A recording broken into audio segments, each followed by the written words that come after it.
प्रतिशत दलित, OBC, SC, ST है? नहीं। फिर आप देखिए बड़े बड़े विश्वविद्यालय हैं, बड़े बड़े विश्वविद्यालय के जो वाइस चांसलर हैं, क्या इनमें प्रतिनिधित्व है? नहीं। बड़े बड़े डॉक्टर? नहीं। सरकारें बड़ी बड़ी जो अधिकारी हैं, जो सचिव हैं सरकार के? नहीं। तो फिर हम एकता, हम सबकी तरक्की की बात कैसे कर सकते हैं? तो हम कह रहे हैं भाई गिनती करो, गिनती करोगे तो पता चलेगा। भाजपा वाले कह रहे हैं हम सबका विकास करेंगे लेकिन सबकी गिनती नहीं करेंगे। डर गए, क्योंकि भाई गिनती करोगे तो सही मायने पे धरातल पे गहराई से काम करना पड़ेगा। इस देश की संपत्ति ये लोग अपने बड़े बड़े उद्योगपति दोस्तों को दे रहे हैं, ये इनकी संपत्ति नहीं है जो इनको जो जिस तरह से ये बेच रहे हैं इसे कौड़ियों के दाम पे। आप जितनी बड़ी बड़ी सरकारी कंपनियां लें, सारों को देखिए, रेलवेज, बीएचईएल, एचएएल, सबको देखिए, आज किसके हाथों में है? कल तक आपके हाथों में थी। कल तक आप कहते थे हमें इन कंपनियों में नौकरी दिलवाइए क्योंकि हमें सुरक्षा चाहिए, सरकारी जॉब चाहिए। आज किसके हाथों में है बताइए? देश के बंदरगाह, देश के हवाई अड्डे किसके हाथों में है? तो सब कुछ अडानी के हाथों में है। कौन है ये अडानी? कौन है? इस देश का गरीब है, इस देश का किसान है, इस देश का मजदूर है। कौन है और क्या बनाता है? एक जमाने में बड़े बड़े उद्योगपति टाटा बिरला होते थे, अभी भी है, लेकिन एक जमाने में आपको मालूम था कि भाई टाटा ट्रक बनाते हैं, गाड़ियां बनाते हैं, दांत मंजन कौन बनाता है? हम जब दुकान जाते हैं बर्तन कौन बना रहा है? कपड़ा कौन बना रहा है? आप जानते थे कि ये बड़े बड़े उद्योगपति हैं, ये काम करते हैं और ये हमारी सुविधा के काम है। जो बनाते हैं वो चीजें हमारी काम आती हैं। आज बताइए जी, अडानी अंबानी जी क्या बनाते हैं? क्या बनाते हैं? कोई बताएगा क्या बनाते हैं? कोई बताएगा कितने मजदूर काम करते हैं इनके लिए? कितने जॉब देते हैं आपको? कोई बता सकता है? कुछ नहीं, आप बता नहीं सकते। कुछ बनाते नहीं है बहनों और भाइयों, जो आपका था वो ले लिया है, आपके लिए कुछ नहीं बन रहा है। और ये आपकी संपत्ति थी, ये आपकी संपत्ति थी जो आपके जेब में जानी चाहिए थी। ये आपकी संपत्ति है जिसे 8,000 करोड़ का हवाई जहाज प्रधानमंत्री अपने लिए दुनिया भर में घूमने के लिए खरीदता है। 2 खरीदे, 8,000 करोड़ के हवाई जहाज, खुद घूमते हैं पूरी दुनिया में। ये आपकी संपत्ति थी जिसमें से उन्होंने कहा कि एक बड़ा सा हॉल बनेगा दिल्ली में, 27,000 करोड़। 27,000 करोड़, आप सोच भी सकते हैं कितना पैसा है ये। जब मैं यूपी में काम कर रही थी, गन्ने का जो बकाया था 15,000 करोड़ था। किसान आंदोलन कर रहे थे, उस समय मोदी जी की सरकार ने कहा इनके बकाये के लिए पैसे नहीं है हमारे पास। इनके बकाये के लिए पैसे नहीं थे। 16,000 करोड़ का हवाई जहाज खुद खरीद लिया, 20,000 करोड़ का संसद नया बना दिया जो अच्छा खासा 70 सालों से चल रहा था। एक कॉन्फ्रेंस हॉल बनाया दिल्ली में, नाम भूल गई हूं मैं उसका, 27,000 करोड़ उसमें खर्चे। G20 में दुनिया भर के राष्ट्रपति प्रधानमंत्रियों को बुलाया, अपना बड़ा इवेंट किया, अपना मान सम्मान बढ़ाया, ठीक है, देश का भी बढ़ा, अच्छा है, लेकिन इतना खर्चा हर चीज में, हजारों करोड़ रुपए किसके पैसे हैं? मैं आपसे पूछ रही हूँ किसके पैसे हैं? किसके? अडानी के? किसके? मोदी जी के? फिर किसके? रमन सिंह जी के? नहीं, किसके? आपके पैसे, आपके पैसे हैं ये जो इनकी जेब में जा रहे हैं, आपके पैसे हैं।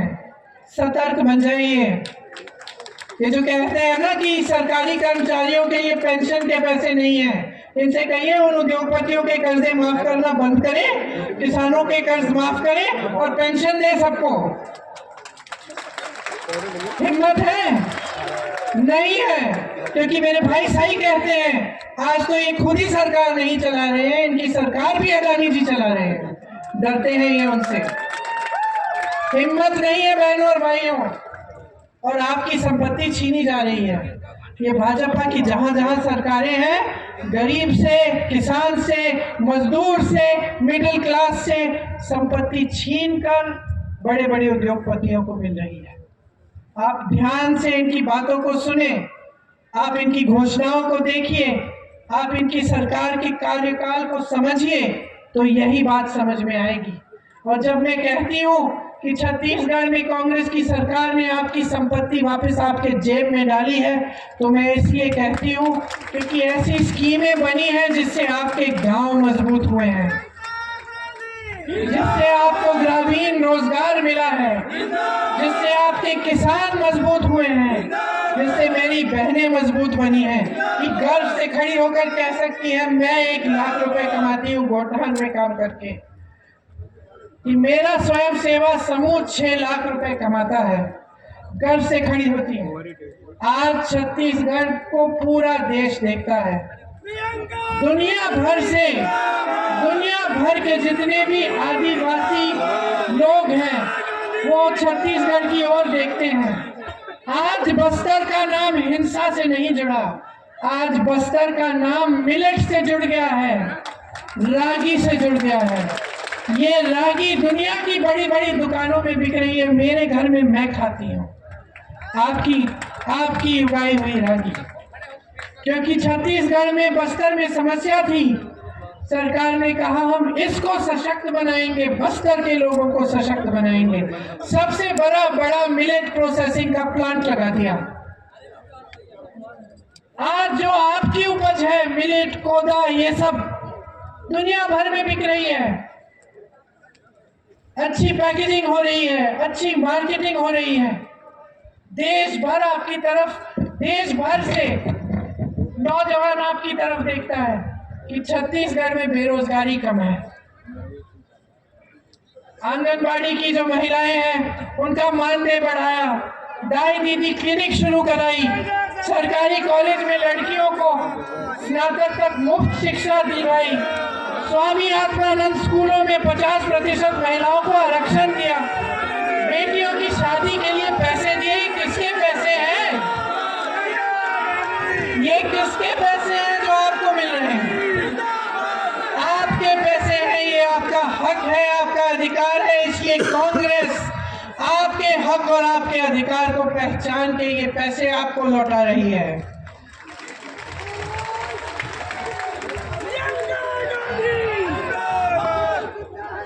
समझिए इस बात को कि जितना काम आपके लिए यहाँ हुआ है, सबसे पहले तो आपने हम सबको इस काबिल बनाया क्योंकि आपने हमारी सरकार चुनी, आपने कांग्रेस को अपना वोट दिया। कांग्रेस की सही विचारधारा है आपको मजबूत बनाने की, आपको रोजगार दिलवाने की, आपको बढ़ती हुई महंगाई से बचाने की। इसीलिए आपके लिए काम हुआ। बाकी प्रदेशों में लोग जूझ रहे हैं महंगाई से। दिवाली आने वाली है, लोग बनाना चाहते हैं, घर में मेहमान आएंगे, मेहमानों के लिए खाना पकाना पड़ेगा, मेहमानों को अच्छा घर साफ सुथरा बनाकर दिखाना पड़ेगा, लिपाई पुताई करनी पड़ेगी, धनतेरस पे कुछ खरीदना पड़ेगा। आज देश भर में ये समस्या बन गई है, त्योहार नहीं, ये समस्या बन गई है कि अरे दिवाली आ रही है, हम क्या करेंगे, महंगाई इतनी है, हम कैसे दुकान कैसे जाएंगे, कैसे खरीदेंगे, कैसे तैयारी करेंगे। ये समस्या बन गई है क्योंकि केंद्र की सरकार ने महंगाई को इस कदर बढ़ने दिया है और कुछ किया नहीं है उसको रोकने के लिए। और ये ऐसे है कि जब चुनाव आता है तो घोषणा करते हैं कि सिलेंडर कब का मिलेगा। क्यों भाई, 5 सालों से क्या महंगाई नहीं थी? 1200 का सिलेंडर मिल रहा है अन्य प्रदेशों में। यहाँ पे भी मिल रहा था 1200 का। अब चुनाव आ रहे हैं तो सब जगह घोषणा कर रहे हैं कि भाई 400 में ले लो, 500 में ले लो। क्यों भाई? 1200 में कौन दे रहा था? कोई और भी दे रहा था। तुम ही तो दे रहे थे 1200 में। तुम ही ने महिलाओं के लिए कुछ नहीं किया। अब चुनाव आ रहा है, कह रहे हो कि महिलाओं के लिए हम पैसे डालेंगे हर महीने। कमाल है, बेवकूफ समझ रखा है जनता को।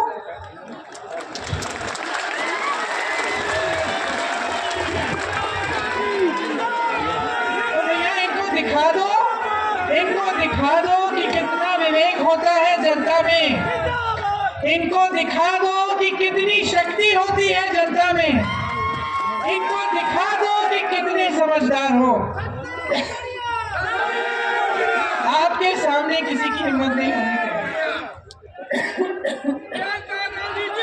खोखली घोषणाएं करने के लिए। आपने हमेशा सही निर्णय लिया है। आज मैं यहाँ आती हूँ, सब कहते हैं इंदिरा गांधी आ गई।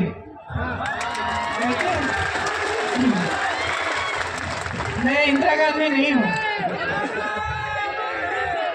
इंदिरा गांधी नहीं हूँ। इंदिरा गांधी जी एक ऐसी शख्सियत थी जिन्होंने देश के लिए अपनी जान दी, दिन रात एक की आपको आगे बढ़ाने के लिए।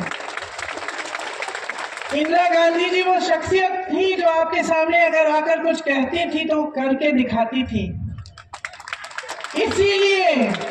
इसीलिए उनकी मृत्यु के 30 साल से ज्यादा, शायद 40 साल गुजरने वाले हैं, लेकिन आज भी आप उनको याद करते हैं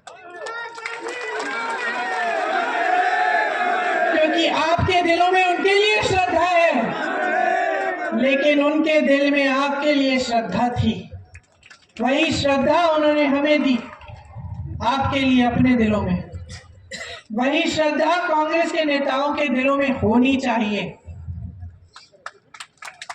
अगर आप सोच समझ के, पूरे विवेक से, गहराई से सब कुछ देख के, अपने ही अनुभव से अपना वोट डालें ना, तो आप गलती नहीं करेंगे।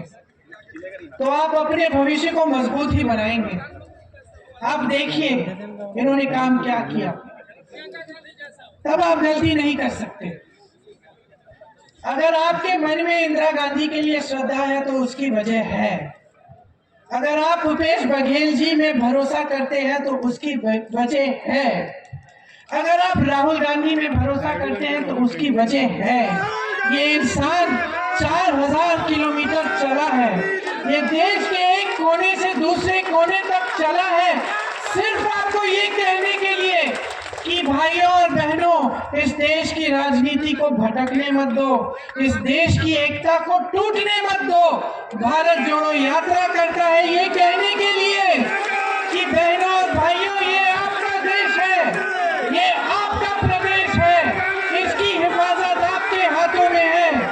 अपनी जिम्मेदारी को समझो, आंख मूंद के अपना वोट कभी मत दो।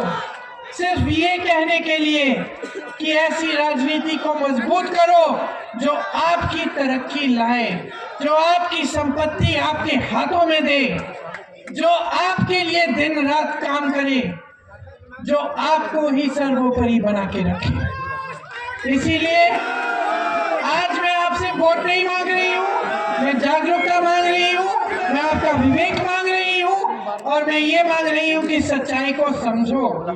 आज जहां आपका प्रदेश खड़ा है, इसे नहीं समझोगे तो फिर से खाई में डाल दोगे।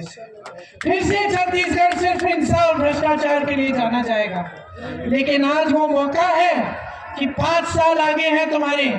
5 सालों में बच्चों का भविष्य मजबूत बनाओ, बहनों का भविष्य मजबूत बनाओ, किसान को खुशहाल रखो, नौजवानों को रोजगार दिलवाओ और अपने प्रदेश का मान सम्मान बढ़ाते चले जाओ। आप सबको बहुत बहुत धन्यवाद। कुछ दिनों में दिवाली है, इसके लिए बहुत बहुत शुभकामनाएं। खूब खुशी से मनाना है इस पर्व को और खूब खुश रहना। आपको बहुत बहुत धन्यवाद। जय हिंद।